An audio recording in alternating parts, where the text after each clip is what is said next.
चिन्ति बिन्दि बिन्दि ह्रां ह्रीं ह्रूं ठा ठा ठा ठा शीघ्रम् उच्चाटय उच्चाटय ॐ ह्रीं सहस्रार ॐ फट् स्वाहा।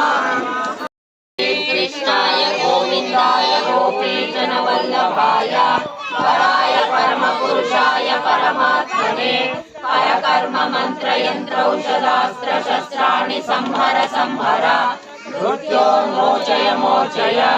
ॐ नमो भगवते महाचक्राय महासुदर्शनाय दीप्तिरूपाय महाबलाय मां रक्ष रक्ष सर्वदुष्टग्रहान् नाशय नाशय। उच्चाटय उच्चाटय चिन्ति चिन्ति बिन्दि बिन्दि ह्रां ह्रीं ह्रूं ठा ठा ठा ठा शीघ्रम् उच्चाटय उच्चाटय ॐ ह्रीं सहस्रार ॐ फट् स्वाहा।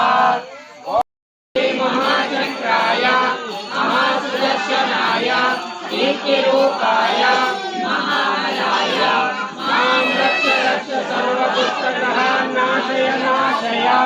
उच्चाटय उच्चाटय चिन्ति चिन्ति बिन्दि बिन्दि ह्रां ह्रीं ह्रूं ठा ठा ठा ठा शीघ्रम् उच्चाटय उच्चाटय ॐ ह्रीं सहस्रार ॐ फट् स्वाहा।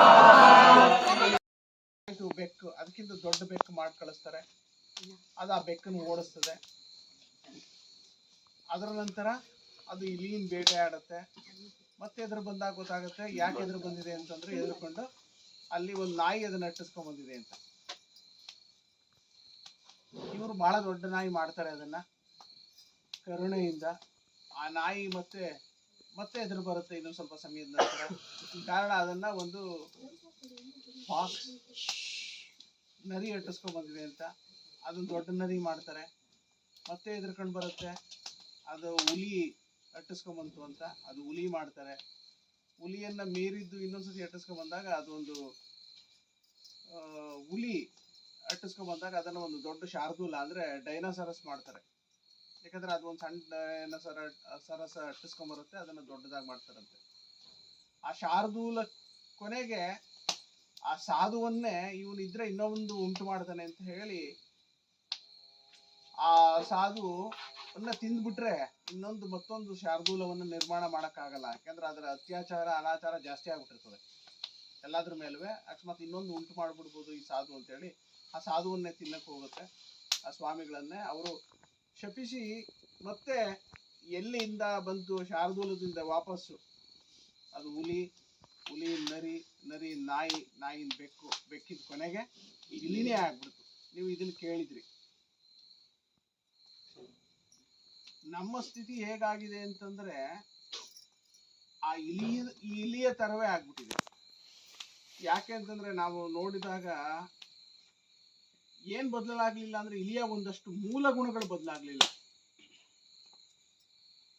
ನನಗನ್ನಿಸ್ತದೆ ತಾಯಿತ್ರ ನಾವು ಆ ಒಳಗಡೆ ಎದುರ್ಕೊಂಡು ಬಡಿದುಕೊಳ್ಳೋ ಹೃದಯ ಇದೆಯಲ್ಲ ಅದರ ಬದಲಾವಣೆ ಅದೊಂದು ನಮಗೆ ಮೂಲ ಗುಣವಾಗಿ ಉಳಿದ್ಬಿಟ್ಟಿದೆ.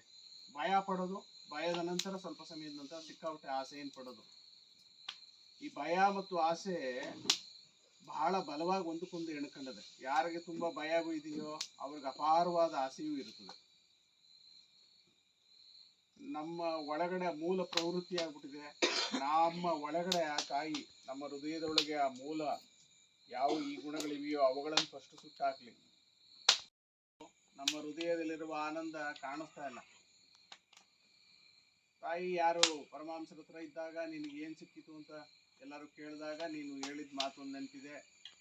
ನಾನು ಅವ್ರ ಜೊತೆ ಇದ್ದಾಗ ನನ್ನ ಹೃದಯದಲ್ಲಿ ಯಾವಾಗಲೂ ಆನಂದದ ಅಮೃತ ಕಳಸ ಇರೋದು ಅಂತ ಹೇಳಿದ್ದೆ. ನಮಗೂ ಅದರ ಸ್ವಲ್ಪವಾದ್ರೂ ನಮ್ಮ ಒಳಗಿರುವ ಆನಂದದ ಕಳಸ ಅಮೃತದ ಕಳಸ ಇದೆ ಅಂತ ನಮ್ಗೆ ಅರಿವಾಗಲಿ. ಅಷ್ಟು ಆನಂದ ಒಳಗಡೆಯಿಂದ ಉಂಟಾಗ್ಲಿ. ಹೊರಗಡೆನೇ ಹುಡುಕ್ತಾ ಇದ್ದೀವಿ. ನಮ್ಮ ಒಳಗಡೆ ಅದಿದೆ ಅನ್ನುವಂಥದ್ದನ್ನು ಅರಿವು ಮಾಡಿಸ್ಕೊಡು. ಕೇವಲ ನಮಗೆ ಇತರರ ಬಗ್ಗೆ ಗೊತ್ತಾಗಿ ಅಥವಾ ನಾವು ಮಹಾತ್ಮರು ಅಥವಾ ಇವ್ರು ದೊಡ್ಡವರು ಅವ್ರು ದೊಡ್ಡವರು ಅಂತ ಬರೀ ಗ್ರೇಡೇಷನ್ ಮಾಡ್ತಾ ಕೂತ್ಕೊಳ್ಳೋದ್ರಿಂದ ನಮ್ಮ ಜೀವನದಲ್ಲಿ ಯಾವುದೇ ನೆಮ್ಮದಿಯನ್ನು ನಾವು ಕಂಡಿಲ್ಲ.